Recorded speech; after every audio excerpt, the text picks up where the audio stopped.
The next instalment of The Quest of the White Merle by Lilian Gask. Chapter the 12th. Bowerbirds and Mound Builders. "Where are we going?" asked Conrad, when he was once more high above the sea.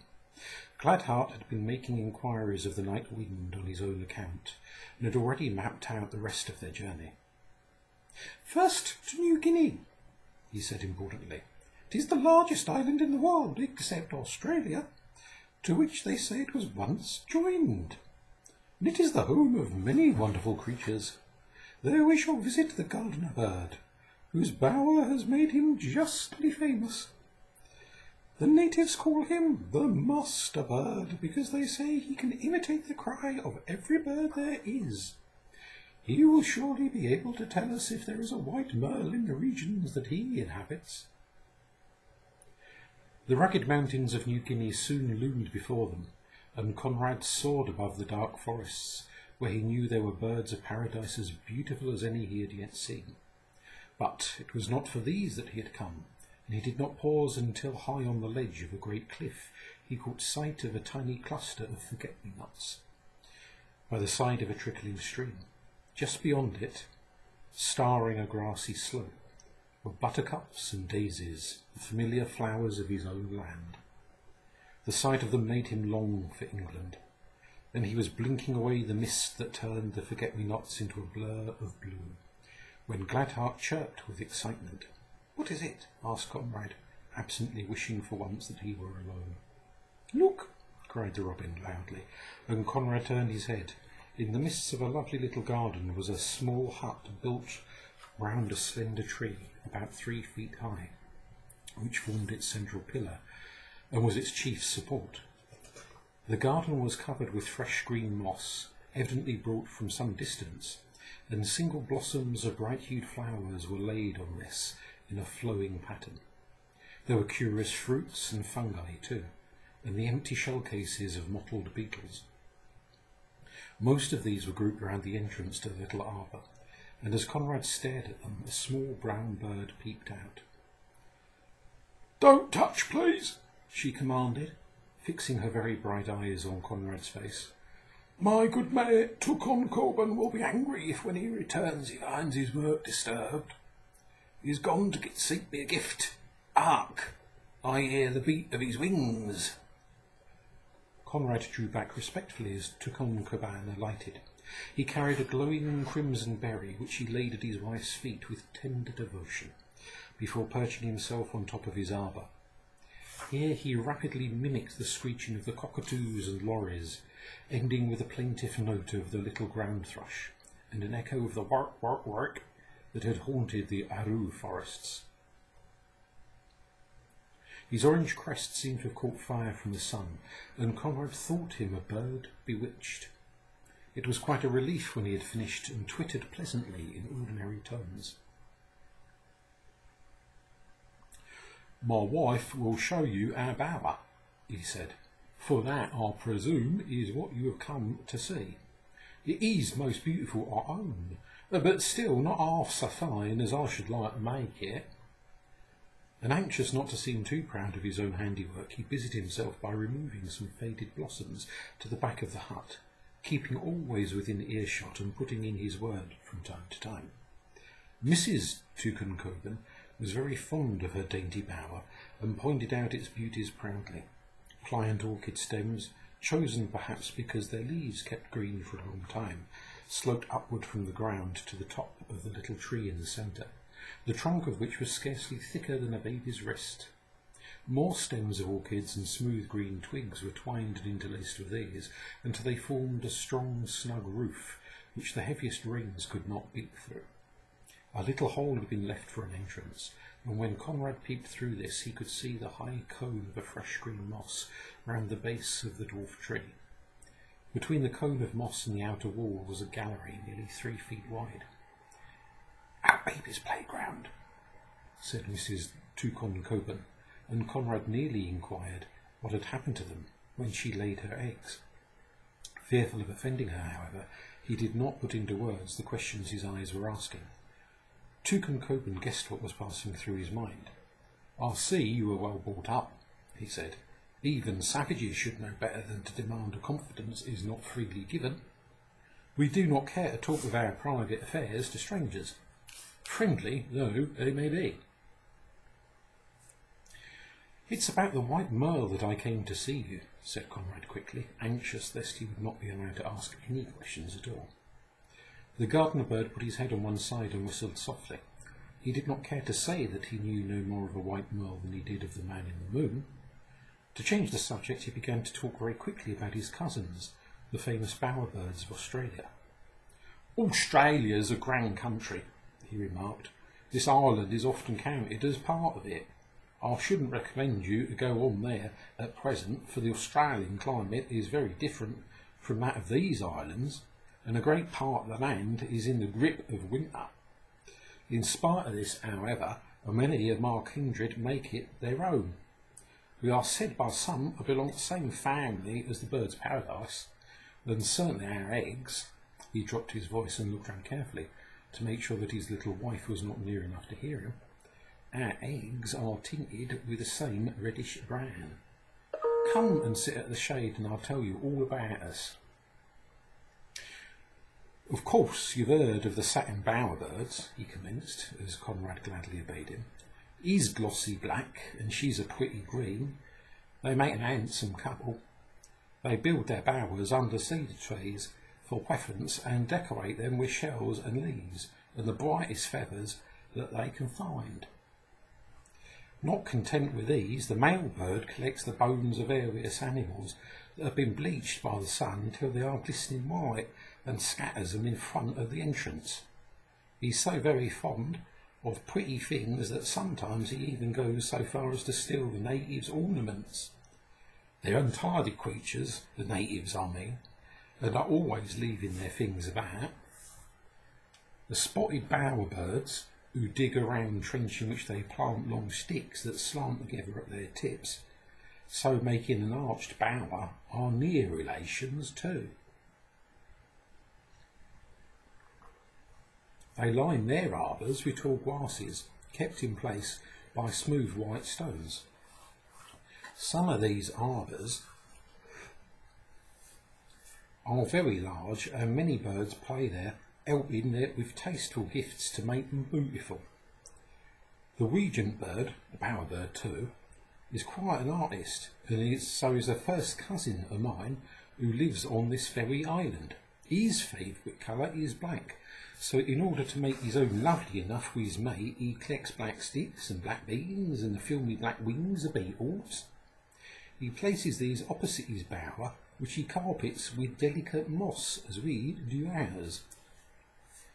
Toucan Cockburn stopped for breath, and then refreshed himself with a wonderful imitation of a parrot's shriek that made Conrad put his fingers in his ears. When he listened again, his host was speaking of the golden bowerbird, whose mate is garbed in sober green, the colour of her eyes. "He's really a wonderful fellow," he said with generous warmth, "and is found in the mountain ranges of Queensland, often 5,000 feet above the sea. He can speak the language of every bird, just as I do, and he and his comrades build it up that would be large enough even for you to live in. They choose a spot between two small trees that stand a little distance apart and place against each tree a pyramid of sticks. From these they twine long trails of climbing plants to form an archway and decorate it with beautiful white moss and clusters of fruit. It is lovely enough for the bower of some fair princess. There's a story about the golden bowerbird that you might like to hear." "Please tell me," entreated Conrad, who could never resist a story, and Gladheart, who wanted to be off, gave a plaintive little sigh. "Once upon a time," said Toucan Cockburn, "a lovely maiden with bright green eyes dwelt in a lonely star. She was said to have been the bride of a prince who dwelt in the Star of the West, but she was afraid of her fiery lover, and the queen of the air took compassion on her fear and gave her a palace where she might hide. It was built of silver and mother of pearl, and pure white lilies bloomed in the terraced gardens. What more, said the queen, could any maiden want? And she bade her dwell there forever. Now, the maiden was very fair, and the Prince of the North Star, who also loved her, so long as she favoured no one and dwelt alone, he was content. And when the radiant Prince of the West flashed past her on a golden comet, the maiden was afraid no longer. Willingly she agreed to take him as her lord and go with him where he willed.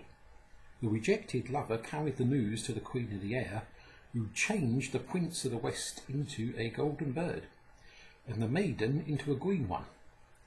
They fled to earth where they live in peace, and he makes her the daintiest bow what he can, so that she may not miss her palace. Is it a true story? That I cannot say. I'm telling you what was told to me. Gladheart's wings were quivering restlessly, and such was his impatience that Conrad had no choice but to say goodbye to Tugendkoben the very moment he had finished speaking. "Listening to fairy tales won't help us to find the White Merle," said the robin, when they were off again. "I'm disappointed in Tugendkoben. I thought he would be sure to know if she were here." "The world is so big," sighed Conrad, his thoughts still turning to home. But it was impossible to be sad for long in those splendid forests, and with the radiant birds of paradise that he had still to see. One of these seemed at first to be almost black, but when the sunlight fell upon him, all colours danced in his satin feathers. His noble breast shields were bronze and purple. Some of his kindred wore glittering ornaments like fairy lamps suspended from wire-like shafts amid their plumage, and some had amazing streamers with tiny plates of shining blue enamel. They looked like nothing else, attached to the two long shafts that sprang from the back of their heads. A hornbill told him that on the little island of Wegu there lived the grand red bird of paradise, and beyond the mountains was one of azure blue. Amidst all these wonders of nature, Conrad could find no sign of the fair White Merle. So, one bright day, when the air had been purified by heavy showers and every flower was sending up fragrant incense, he started his flight once more. Gladheart suggested that they should stop for a few hours at the Molucca Islands, which were on their way, so that he might see some of the megapodii, or mound makers. As he approached the land, he noticed the peculiar darkness of the surrounding sea. Clouds crossed the sky, and the waves looked black and threatening. He was glad when he gained the land, and alighted on one of the three large island groups in the midst of the small ones. Close to the shore was a huge mound, taller than the tallest man, and so wide round that if 15 of his schoolfellows had all joined hands, they would only just have encircled it. It was made of sticks and seaweed, and stalks and leaves, and as Conrad scrambled onto the top, he fell head foremost into a hole in the centre. While he ruefully picked himself up again with his mouth full of sand, two sooty-coloured birds, about the size of hens, rushed out to the scrubby jungle close at hand, and besought him to come down. "It's our man," they wailed. "We made it ourselves last season to hatch our eggs in. If you harm it, we will kill you." Conrad looked from the insignificant dingy birds to the enormous heap of rubbish, and then back again to the birds. "Well, if you made that, you are clever enough for anything," he said at last, and the megapodii stayed there wailing. "Of course we did," they said resentfully, scuttling over the mound to see what damage he had done. There was not so much as they feared, and their anger was pacified. "I see that you're a stranger," said the male bird kindly, while his mate ran back to the jungle to have her sleep out. "It was your curious voice that woke me. It isn't a very sweet one, but you can't help that. Why do we think so much of this dust heap? It isn't a dust heap, it's a beautiful mound. When August comes and our large red eggs are buried 2 or 3 feet down inside it, we need not trouble about them any more. The heat thrown out by decaying leaves and the stalks that we mix with the sand hatches them nicely for us, and the young birds work their way through the rubbish in due time and run off into the jungle. When they're first hatched, they're covered with downy feathers, and their wings are fully formed, though they have no tail. Want to see me at work?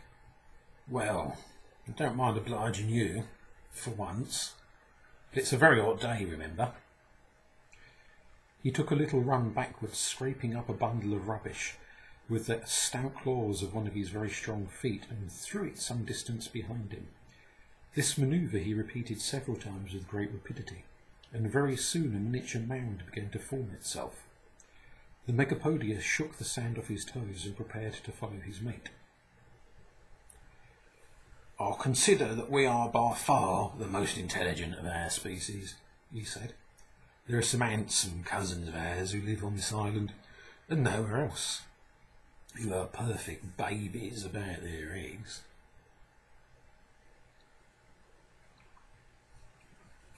The best they can do is to steal down to the seashore at night.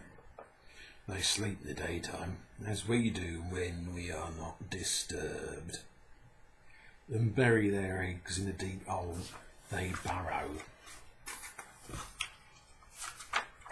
in the sands, leaving them there to be hatched entirely by the heat of the sun.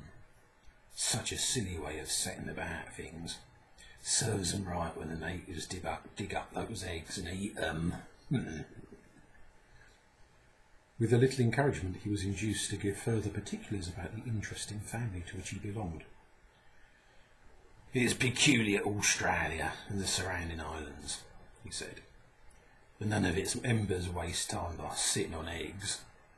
Sometimes a number of us join together and make a giant mound for the common use, in which 50 or 60 eggs are placed at a time. The brush turkeys are remarkable for the way in which the male bird takes upon himself the duties of a nurse. His wife gads about while he minds the eggs. When the young ones are hatched, they stay in the mound for some time, and he fusses and fumes over them as if no one but he had ever had babies before. Silly, I call it. So does my mate." The storm which had threatened now burst in a deluge of heavy rain, and the mound maker dived for cover into the thick jungle. Conrad was fortunate enough to find a hollow tree, of which the upper part was tenanted by a tribe of friendly bees who allowed him to eat as much of their honey as he pleased. When the storm was over and the sky had cleared, he was in great form for the long journey that Gladheart was urging him to take.